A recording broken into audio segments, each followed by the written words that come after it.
In this video, I'm going to share with you 3 real ways in which you can embody self-love. Now, often when we hear about self-love and how you can love yourself more, what comes to mind are practices like doing something nice for yourself, or using positive affirmations and self-talk to boost your self-esteem. We think about things like going for a facial or buying yourself something nice.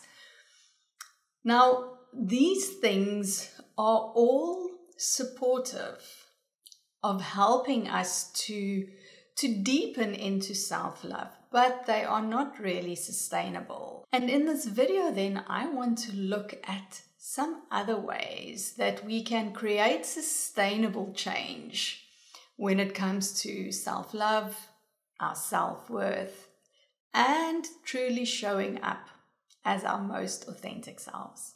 So I'm going to get straight into it. And the 3 ways that we can really begin to embody self-love has to do with our inner critic, with boundaries, and with our feminine energy. So let's get into it. So the first point that I want to speak about, and by the way, these aren't like sequential steps. So there isn't really a step 1 and a step 2 and a step 3 of how you can love yourself. But I've just put them in this order. So the first one that I want to talk to is to disarm the inner critic. Now, the inner critic really has the purpose of keeping us safe. All right, so it's going to always uphold the comfort zone that we find ourselves in. And as soon as you move beyond that comfort zone, the inner critic is going to set off alarms because there's a potential that you are putting yourself at risk. Some of us, however, have a very, very over-eager, overzealous, and just downright mean inner critic. And that's really what I want to talk to in this video when I speak about disarming this mean inner critic. So this inner critic can have the voice of a parent. It is made up of different belief systems that we've accumulated through our lives. And it also is made up through our conditioning, through what we find from our culture and our society. Now, I want to just explore 3 ways in which this very strong and mean inner critic most probably may show up for you. Now, the first one is the voice of self-doubt. And this is that little voice that says, no matter what I do, I'm not going to cut it. I'm not good enough.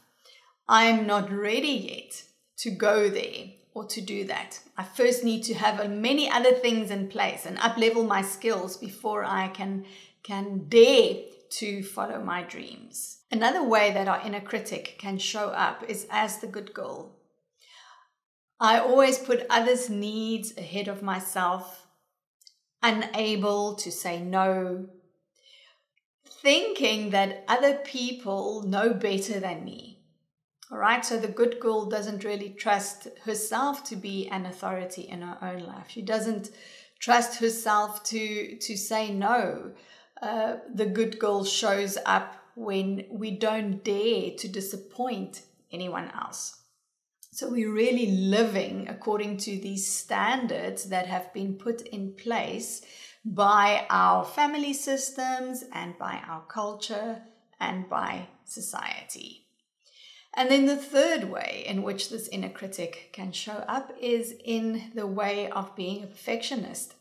And speaking as a recovering perfectionist, the perfectionist wants everything to be just right.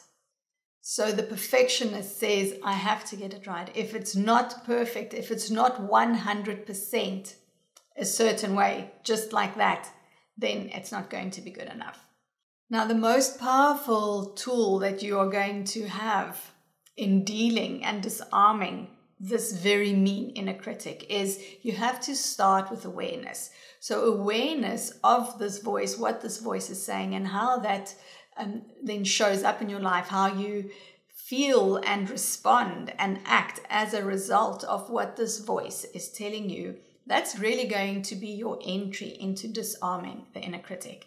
And then in my experience, the foundational thing that will really support you to love yourself deeply and not be influenced by this mean self-criticism and even self-hatred that the inner critic can create in yourself is to create a sense of safety. So for me, that foundation of safety is key into really then being able to truly love yourself in a sustainable and a real way. So the second practice or way that you can then begin to embody self-love is through exploring and working and upholding your boundaries. So our boundaries really inform every single decision in our lives. And some of these things that I spoke to in the inner critic, especially around the good girl or the perfectionist, is going to affect the way that you uphold your boundaries.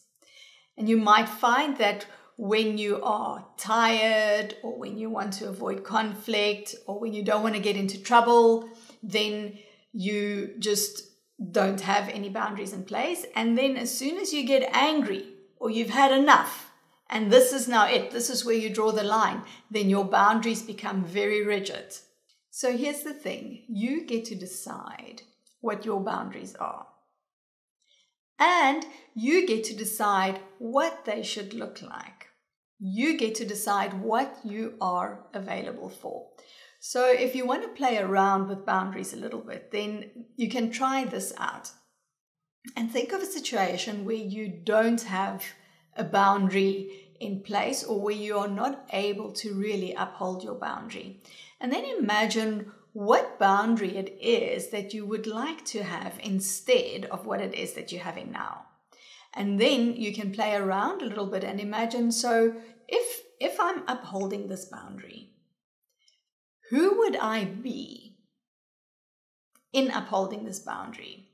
How would I hold my body? How would I sound? How would I speak? What words would I use? What would my energy be like? And this is really another way of becoming intimate with the language of your body and becoming intimate with the way in which you can best express yourself. All right, and then this brings us now to the third real way in which you can truly embody self-love, and that is to reclaim your feminine energy. So this is a journey that I am on. It's a journey of mine that is still busy unfolding. And one of the things that I have found great value in this aspect of reclaiming my feminine energy is to work with archetypes. And I want to speak specifically to the wild woman archetype in this video. So our wild woman is our untamed truth. Our wild woman is that essential, wild, authentic, and raw aspect of ourselves where we are unflinchingly honest, where we have the courage to face our darkness, where we have the courage to embrace and play with our lightness. And when we really align ourselves and uphold the energy of this wild woman archetype, what that means is that we truly become the authority in our own lives. We become leaders where we don't rely on other people's opinions and the way that other people do things and other expectations rather of what others have of us. So we don't align our lives to that, but we align our lives to what our own inner truth is. And the key question that you will ask yourself is, how can I live as my most true and authentic self today or right now? Now, practically, when we begin to embrace and embody the energy of the wild woman, what it looks like is starting to live more in sync with your own natural rhythm. So really following the direction and the impulses from your body, it also means that we slow down. And in the slowing down, you are then able to connect within. You are able to connect to the truth of the boundaries that you want to uphold. You are able to connect to that authentic voice that is not the perfectionist, that is not the good girl, that is not that voice of self-doubt. When we really and truly want to embody self-love, it asks of us to go and investigate and inspect and unravel all of the conditions and the beliefs and the limitations that are alive inside of us. Self-love asks of us to be courageous and to believe in ourselves. And somehow this can be such a scary thought, the idea that I can believe in myself 100%. But these practices and these ways will get you so much closer to really showing up and standing in your sovereign power, fully embodying self-love.